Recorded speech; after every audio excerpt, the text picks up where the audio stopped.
பொம்பளை பிள்ளையா இருந்து வயசுக்கு வந்ததுன்றது ஒரு தீட்டு. ரெண்டாவது, ஒரு பட்டியல் இனத்தை சேர்ந்த ஒரு பொம்பளை பிள்ளை வயசுக்கு வந்துருச்சு அப்படின்றது ரெண்டாவது தீட்டு. எல்லா துறைகள்லையுமே பெண்களை ஆண்களுக்கு கீழ்ப்படுத்தி வைக்கிறது. அந்த கீழ்ப்படுத்தி வைக்கிறதுடைய ஒரு அம்சம் தான் கீழ்மைப்படுத்துறது, சிறுமைப்படுத்துறது. அந்த சிறுமைப்படுத்தி, கீழ்ப்படுத்தி, இழிவுபடுத்தி, அவங்கள கொச்சைப்படுத்தி பொம்பளை சே அப்படின்னு சொல்றது மாதிரி அந்த தீட்டுன்றதை உள்ள கொண்டு வர்றாங்க. அதுல மதமும் குறுக்க வந்துடுது. கல்வி நல்ல விஷயங்களை புகுத்தது மட்டும் இல்லை, பெரும்பாலான கல்வி நிலையங்கள் வாழ்க்கையை பொறுத்த மட்டும் கெட்ட விஷயங்களை தான் பூத்துக்கிட்டு இருக்கிறாங்க. அப்போ இந்த தீட்டு அதிலிருந்து பெண்களை விடுபடணும் அப்படின்னா இப்போ இருக்கக்கூடிய கல்வி போதுமானதாக இல்லை. இப்போ இருக்கக்கூடிய இந்த அரசியல் அதிகாரம்ன்றது போதுமானதாக இல்லை. அந்த தீட்டிலிருந்து விடுபடக்கூடிய விதத்தில் எதுவுமே செய்ய முடியல இந்த சித்தாந்தத்தால். பண்பாட்டு ரீதியாக அடிநிலையில் இறுகி போயிருக்கக்கூடிய, உறைந்து போயிருக்கக்கூடிய கூறுகள் இருக்கு இல்லையா, அந்த கூறுகள் முதல்ல தளரணும், உடையணும். அதுக்கப்புறம் தான் அது மாற முடியும். இப்போ நம்ம இந்திய ஆன்மீக பாரம்பரியத்தில் எடுத்துக்கிட்டோம்னா பிரம்மச்சரிய, கிரகஸ்த, வனப்பிரஸ்த, சந்நியாச அப்படின்னு சொல்லிட்டு வாழ்க்கையினுடைய படிநிலைகள் 4 பார்க்கக்கூடிய இது இருக்குது.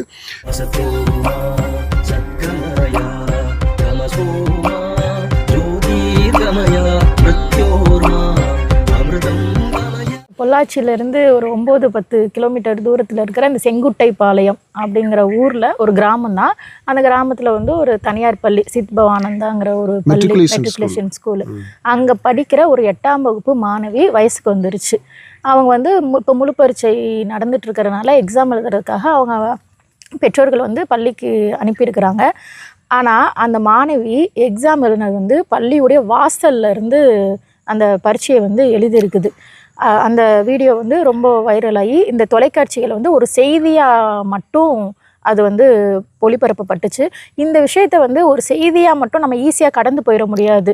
ஏன்னா தீட்டு அப்படிங்கிற ஒரு பேரில் பெண்களை ஒதுக்கக்கூடிய நிலை தொடர்ந்து நடந்துட்டு இருக்குது. இப்போ கல்வி நிறுவனத்தில் ஒரு பள்ளியில் ஒரு 8ஆம் வகுப்பு மாணவிக்கு இந்த காலகட்டத்திலையும் நடந்திருக்கு. விஷயத்தை நம்ம எப்படி இந்த சமுதாயத்தை எடுத்து கொண்டு போகணும்? அப்போ இந்த பிள்ளை விஷயத்தில் அது வயசுக்கு வந்தது அந்த வாரத்தில் தான் வயசுக்கு வந்திருக்குன்னு நினைக்கிறேன். 4-5 நாளைக்கு முன்னாடி வயசுக்கு வந்திருக்கு. அதனால் எக்ஸாமுக்கு நான் அனுப்பணுன்றதுக்காக பேரண்ட்ஸ் அனுப்பியிருக்கிறாங்க அந்த பிள்ளைய. அது ஒரு நல்ல விஷயம். பிள்ளைய அனுப்பியிருக்கிறாங்க. அனுப்பும்போது அந்த குழந்தைய இப்போ மற்ற மாணவர்களோடு சேர்த்து வைக்க வேண்டாம், பக்கத்தில் தள்ளி வைங்க அப்படின்னு சொல்லியிருப்பாங்கன்னு நினைக்கிறேன். ஏன்னா பள்ளி நிர்வாகத்திலேருந்து அந்த மாதிரி சொல்கிறாங்க. அப்படி தள்ளி உட்கார வைக்கிறது அப்படின்னு இருந்தாலுமே வாசலுக்கு வெளியில் படியில் உட்கார வைக்கணுன்ற அவசியம் இல்லை. மற்ற மாணவர்கள் எழுதும்போது கொஞ்சம் தள்ளி, ஒரு டெஸ்க்கு தள்ளி, இப்போ 2 டெஸ்க்கு தள்ளி அந்த பிள்ளைய உட்கார வச்சுருந்துருக்கலாம். ஒரு கௌரவமாக நடத்தியிருக்கலாம். அந்த பிள்ளையை அப்படி கௌரவமாக நடத்தாததுக்கு காரணம் ஒன்று, நீங்கள் சொன்னது மாதிரி அது இப்போ வயசுக்கு வந்ததுனால அதோடு தொடர்புடையதாக இருக்கக்கூடிய அந்த தீட்டு அப்படின்றது. தீட்டு முழுசாக கழிக்காமல் அந்த பிள்ளை வந்திருக்கு. ஏன்னா 4-5 நாளில் நடந்ததுனால சடங்குகள்லாம் முறையாக நிறைவேற்றாமல் இருக்கிறாங்களோ என்னவோ தெரியல. அது ஒரு காரணம். ரெண்டாவது ஒரு காரணம், அந்த பொண்ணு அது வயசுக்கு வந்தது அப்படின்றது மட்டும் இல்லாமல் அது தாழ்த்தப்பட்ட, பட்டியல் இனத்தை சேர்ந்த ஒரு குழந்தை அப்படின்றது அதுவும் இன்னொரு காரணமாக இருக்குது. அதாவது டபுள் தீட்டு. ஒன்று, இப்போ பொம்பளை பிள்ளையா இருந்து வயசுக்கு வந்ததுன்றது ஒரு தீட்டு. ரெண்டாவது, ஒரு பட்டியல் இனத்தை சேர்ந்த ஒரு பொம்பளை பிள்ளை வயசுக்கு வந்துருச்சு அப்படின்றது ரெண்டாவது தீட்டு. இப்போ அதனால பாருங்க, அந்த வாசப்படியை கூட தாண்டாமல் வாசப்படிக்கு வெளியிலேயே படியில் உட்கார வச்சு அதை பண்ணியிருக்கிறாங்க. இந்த விஷயத்தை நம்ம கல்ச்சுரல் ஆந்த்ரோபாலஜிக்கல் பெர்ஸ்பெக்டிவ்ல அணுகணும்னு நினைக்கிறேன். அதாவது பண்பாட்டு மானுடவியல் பார்வையில் நம்ம இதை பார்க்கணும். பொதுவாகவே எப்படின்னா, அந்த ஸ்டேட்டஸ் மாறும்போது, வாழ்க்கை நிலை மாறும்போது, அது ஒரு ஆளுமை அப்படின்னா ஒரு அவங்க பருவம் மாறும்போது, இப்போ குழந்தை பிறப்பு எடுத்துக்கிறோம், அது ஒரு நிலை. அடுத்து குழந்தை வளர்ந்து இந்த வயசுக்கு வர்றது அப்படின்னு பியூபர்ட்டி, அது இன்னொரு நிலை. அப்புறம் அவங்க வந்து திருமணம் பண்ணும்போது அது மனைவி ஆகிறது அப்படின்றது இன்னொரு நிலை. அப்புறம் தாய்மை அடைகிறது ஒரு நிலை. அப்புறம் வயசான பிற்பாடு அவங்க தாத்தாவாகிறது, பாட்டி ஆகிறது, அப்புறம் 60வது கல்யாணம் பண்ணுறதுன்றது. இது ஒவ்வொரு இதுலேயும் ஒரு ஸ்டேட்டஸ் மாறுது, வாழ்க்கை நிலை மாறுது, பருவம் மாறுது.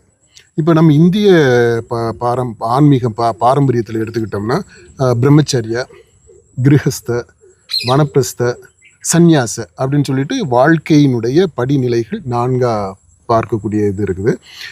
அப்போ ஒவ்வொரு வாழ்க்கை நிலை மாறும்போதும் அதற்கேற்றபடி அந்த அந்த டிரான்சிஷன் அதை குறிக்கக்கூடிய விதத்தில் சில ரைட்ஸ் ஆஃப் பேசேஜ் இருக்குது. அதாவது சில சடங்குகள் நிறைவேற்றுறது இருக்குது. அது சாதாரணமாக எல்லா பண்பாடுகள்லையுமே இந்த மாதிரியான வயதில் வளரும்போது இயல்பாக வரக்கூடிய அந்த பயாலாஜிக்கல் சேஞ்சஸ் இருக்குது இல்லையா, அந்த வளர்ச்சி நிலைகள், அந்த வளர்ச்சி நிலைகளுடைய அந்த மாற்றத்தை குறிக்கக்கூடிய விதத்தில், அதை அக்னாலேஜ் பண்ணக்கூடிய விதத்தில் அந்த மாறி இப்போ ஒரு பொம்பளை பிள்ளை ஒரு சிறுமியா இருந்து மனுஷி ஆயிடுச்சு அப்படின்னு சொல்லுவாங்க. அது இப்போ பெரிய மனுஷி ஆயிட்டா அப்படின்னு அந்த இதை குறிக்கக்கூடிய விதத்தில் சடங்குகள் நிகழ்த்தி ஒரு சிறுமியா இருந்த பிள்ளைய மனுஷியா அந்த சமூகத்தில் ஏற்றுக்கிறது. அதுக்கு சில இது சடங்குகள்லாம் இருக்கும். அது மாதிரி ஒவ்வொரு வாழ்க்கை நிலை மாற்றத்திற்குமே சடங்குகள் இருக்குது. இதை வந்து ரைட்ஸ் ஆஃப் பேசேஜ் அப்படின்னு நம்ம ஆந்த்ரோபாலஜியில் சொல்லுவோம். அது சடங்கு நடக்கக்கூடிய அந்த காலகட்டம் இருக்குது இல்லையா, அது வந்து லீமினல் ஜோன் அப்படின்னு சொல்லுவோம். இப்போ ஊர் திருவிழாக்கள்லாம் நடக்குது பார்த்தீங்களா, அந்த திருவிழா நடக்கிறதெல்லாம் பார்த்தோம்னா அது இந்த இயல்பு வாழ்க்கையும் இப்போ ப்ரெசண்ட்டும் அந்த ஃப்யூச்சரும் ரெண்டும் சந்திக்கக்கூடிய, இம்மையும் மறுமையும் சந்திக்கக்கூடிய ஒரு நிலையில் நடக்கக்கூடியதாக இருக்கும். எல்லா மத விழாக்களும் பார்த்தோம்னா அங்கே வந்து அது சாதாரண நடைமுறை வாழ்க்கையில் ஒழுங்கு விதிகள் அப்படின்லாம் இருக்கக்கூடியது, சடங்கு சம்பிரதாயம்லாம் இருக்குது பார்த்தீங்களா, அந்த விதிகள் எல்லாமே அங்கே மீறப்படும்.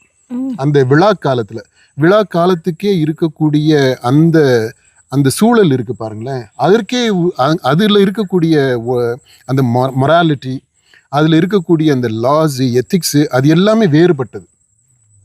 ஓகே, ஸோ அந்த மாதிரி இந்த லீமினல் ஜோன் அதில் சடங்குகள்லாம் நடக்கும். இது சாதாரணமாக எல்லா பண்பாட்டிலையுமே நடக்கக்கூடியது. அதாவது ஒவ்வொரு வாழ்க்கையினுடைய நிலை மாற்றத்தையும் குறிக்கக்கூடிய விதத்தில் சடங்குகள் இருக்கும் அப்படின்றது ஆந்த்ரோபாலஜிக்கலாக நம்ம பார்க்கக்கூடியது. இந்த பெண்களை பொறுத்த மட்டும் என்ன ஆயிடுது அப்படின்னா, இந்த தாய்வழி சமூகத்தில் இருந்து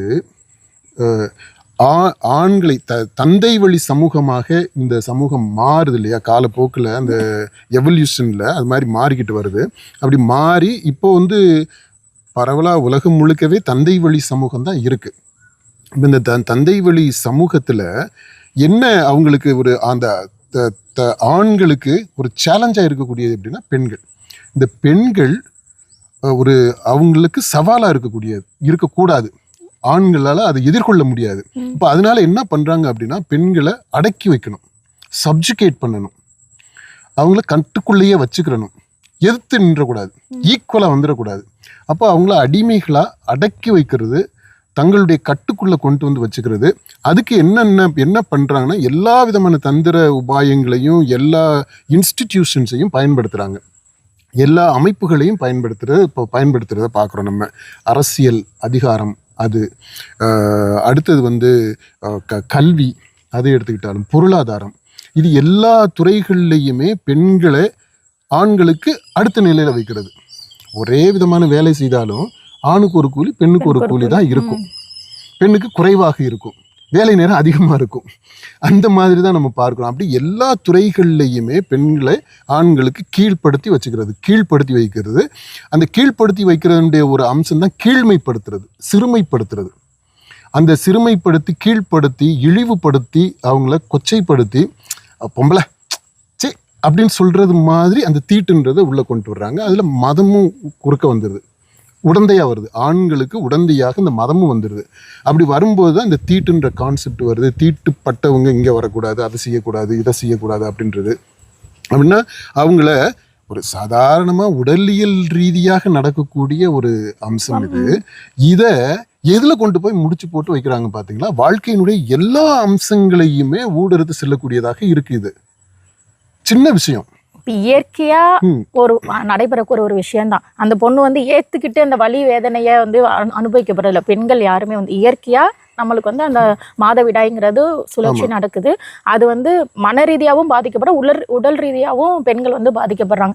அந்த மாணவி முதல் முறையா வந்து இந்த வயசுக்கு வந்துட்டு அந்த பொண்ணு வந்து மனநிலை எந்த அளவுக்கு பாதிக்கப்பட்டிருக்கும். வெளியே வந்து 2 மணி நேரம் 3 மணி நேரம் உட்கார வச்சிருக்காங்க. 2 மணி நேரம் பரீட்சை எழுதணும் அப்படிங்கிறப்போ உடல் ரீதியா வந்து கடுமையா உடல் ரீதியா மன ரீதியாவும் அந்த பொண்ணு பாதிக்கப்பட்டிருக்கும். அப்புறம் இன்னொரு விஷயம் வந்து பாத்தீங்கன்னா, அவங்க பெற்றோர்களே வந்து தனியா மேஜை கொடுங்க அப்படின்னு சொல்லி முதல்வர்கிட்ட ஆசிரியர்கிட்ட கேட்டதா சொல்றாங்க. ஒருவேளை அவர்கள் அப்படி கேட்டிருந்தா கூட அந்த குழந்தைகள்ல இருந்து ஆசிரியர்கள் தான் நல்ல விஷயங்களை சொல்லித்தரக்கூடியது. நல்லது எது கெட்டது எது சமுதாயத்துல எப்படி இருக்கணுங்கிறத ஆசிரியர்கள் சொல்லி தராங்க. அப்ப அந்த பெற்றோர்கள் சொல்றப்போ அந்த முதல்வரோ ஆசிரியர் வந்து இல்லைங்க இதெல்லாம் தப்பு, இதையே நீங்க இதை பாக்குறீங்க, அவங்களுக்கும் அந்த அறிவை வந்து சொல்லி கொடுத்துருக்கலாம். அட்லீஸ்ட் அந்த ஆசிரியர்கள் அறிவை சொல்லி கொடுத்துக்கலாம்னு சொல்லுங்க. அவங்களுக்கு அறிவு போதுமான அளவுக்கு இல்லைங்கிறனாலதான் செஞ்சிருக்க மாட்டாங்க. இல்ல பள்ளிகள் தானே எல்லாத்தையுமே மாணவர்களுக்கு புகுத்துது நல்ல விஷயங்களை. அப்ப அவங்களே இந்த தவறுகளை செய்யறப்போ கல்வி நல்ல விஷயங்களை புகுத்தது மட்டும் இல்லை, பெரும்பாலான கல்வி நிலையங்கள் வாழ்க்கையை பொறுத்த மட்டும் கெட்ட விஷயங்களை தான் பூத்திக்கிட்டு இருக்கிறாங்க. இது ஒரு மிகச்சிறந்த உதாரணம். நீங்கள் நல்லா அந்த பாயிண்ட்டை டச் பண்ணிட்டீங்க. அதாவது ஆசிரியர்கள் பெண் ஆசிரியர்கள் தான் இருக்கிறாங்க. பெண்கள் தாய்மார்கள் அவங்க வந்து எவ்வளவு தூரம் பக்குவமாக படித்தவங்க, புத்திசாலிகள், 4 விஷயங்களையும் தெரிஞ்சவங்க, அவங்களுக்கு மாசம் அவங்களுமே அந்த அனுபவத்துக்கு போறவங்க. அவங்களே என்ன சொல்லி இருந்திருக்கணும், பெற்றோர்கள் வந்து சொல்லியிருந்தாலுமே இல்லைங்க இதெல்லாம் ஒன்றும் பிரச்சனை இல்லை, அது வந்து தீட்டு அப்படின்லாம் கொண்டு வந்து பள்ளி வேற வாழ்க்கை வேற, இதை வந்து நம்ம இந்த காலத்தில் அப்படியெல்லாம் செய்ய முடியாது ஒரு கல்வி நிலையத்தில், அதனால மற்ற மாணவர்களோட சேர்ந்து இருக்கட்டும், அதனால ஒன்றும் பிரச்சனை இல்லை அப்படின்னு சொல்லிட்டு அவங்கள என்லைட்டன் பண்ணி இருக்கணும். அதை நம்ம செய்ய தவறி இருக்கிறாங்க. ஏன்னா இவங்களே அந்த ஆணாதிக்க சமூகத்தினுடைய மதிப்பீடுகளை முழுமையா உள்வாங்கி இருக்கிறாங்க. அந்த ஆசிரியர்களுக்கு அந்த படிப்புன்றது, கல்வி அப்படின்றது இந்த பண்பாட்டு ரீதியாக இருக்கக்கூடிய அந்த கூறுகள் இருக்கு இல்லையா, அந்த கூறுகள்ல இருந்து முற்றிலுமாக விடுபடலை. அது நம்ம கல்ச்சரை எடுத்துக்கிட்டோம் அப்படின்னா, பண்பாடு அப்படின்னு எடுத்துக்கிட்டா அதுல வந்து மேலோட்டமான கூறுகள் இருக்கு, அது எளிதாக மாற்றிக்கொள்ளலாம். இப்போ நம்முடைய ஆடை அதை வந்து ஈஸியாக மாற்றிக்கிட்டோம். நம்ம அந்த காலத்துல இருந்து தமிழ் பண்பாட்டில் உடுத்தி இருந்த ஆடை வேற, இன்றைக்கு வேட்டி உடுத்தினாலே இலக்காரமாக பார்க்கக்கூடிய நிலைமை ஆகி போயிடுச்சு. இப்போ அந்த மாதிரி ஆடைகளை மாற்றிக்கிறோம், உணவை மாற்றிக்கிட்டோம், உணவு பழக்கங்களை மாற்றிக்கிட்டோம், லைஃப் ஸ்டைலில் கூட மாற்றிருக்கிறோம், சாப்பிட்ற விதத்தவே மாற்றிருக்கிறோம், சமைக்கிற முறைகளை மாற்றிருக்கிறோம். இப்போ இதெல்லாமே மாற்றிட்டோம் இல்லையா.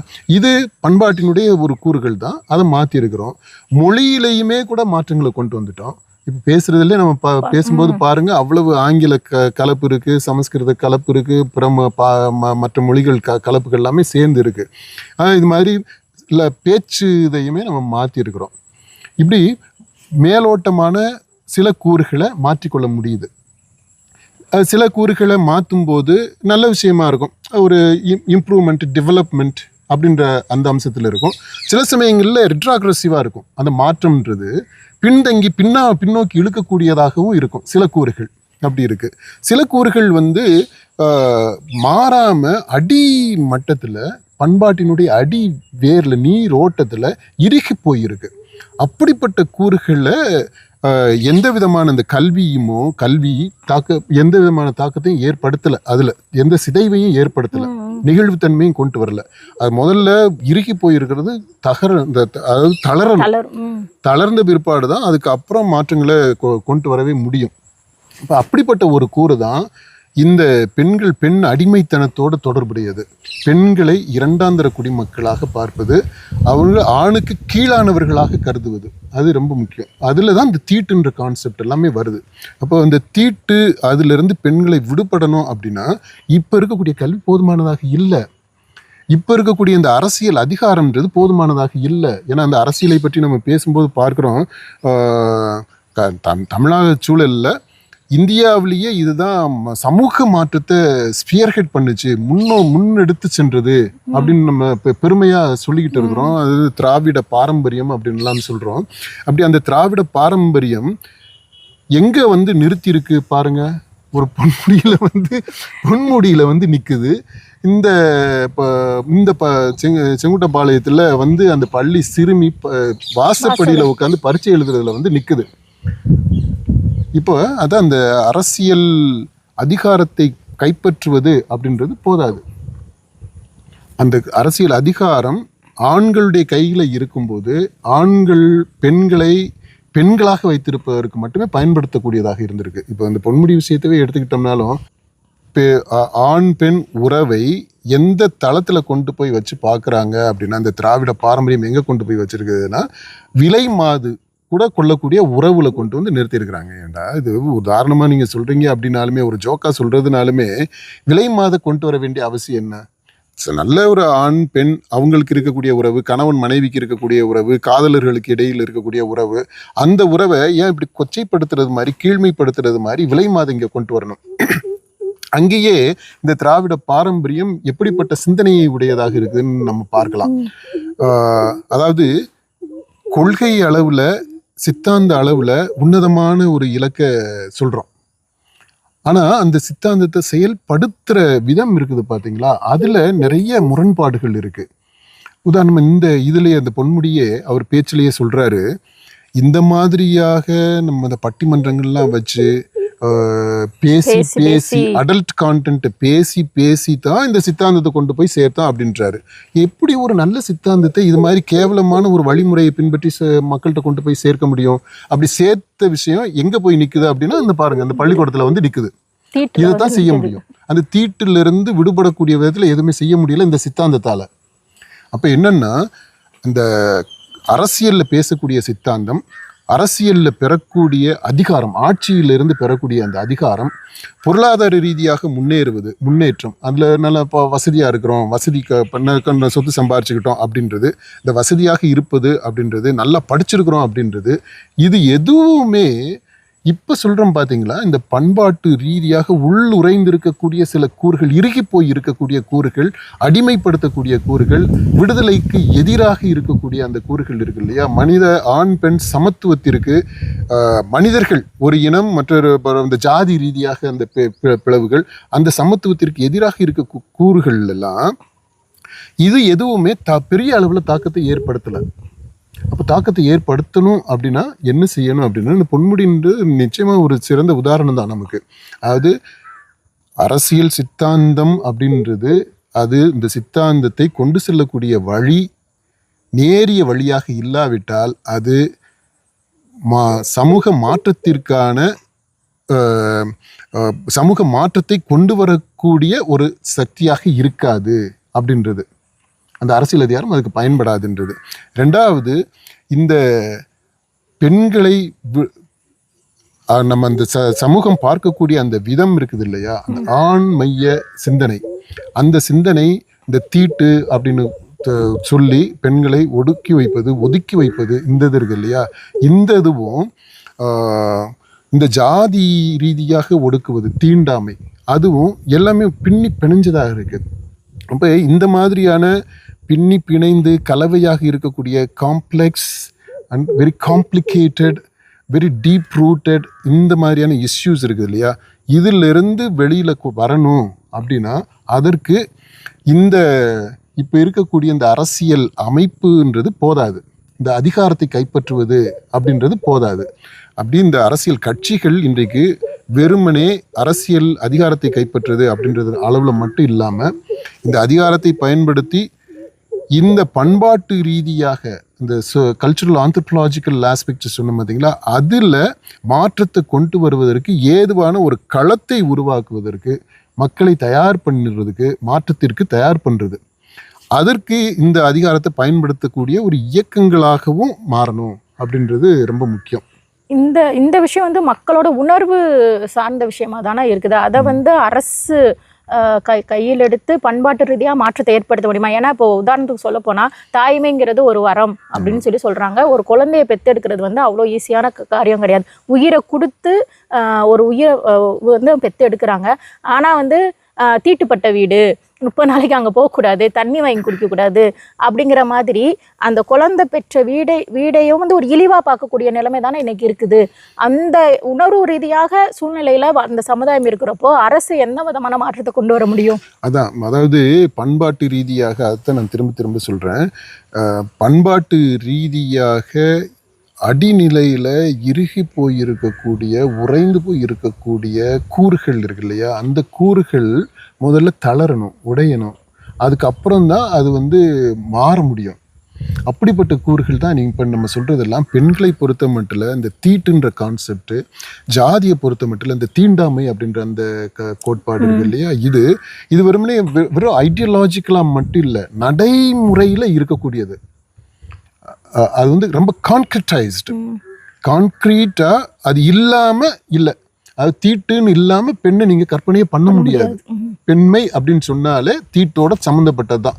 அவங்க பாருங்க, பிறப்பிலிருந்து இறுதி சாவு வரைக்குமே அவங்க மேல பெண்கள் மீது திணிக்கப்படக்கூடிய அந்த சடங்குகள் எல்லாத்தையும் நீங்க பாருங்க, அது எல்லாமே இந்த இதோட தொடர்புடையது. அவங்கள அப்படியே அடக்கி வைப்பதாக தான் இருக்கும்.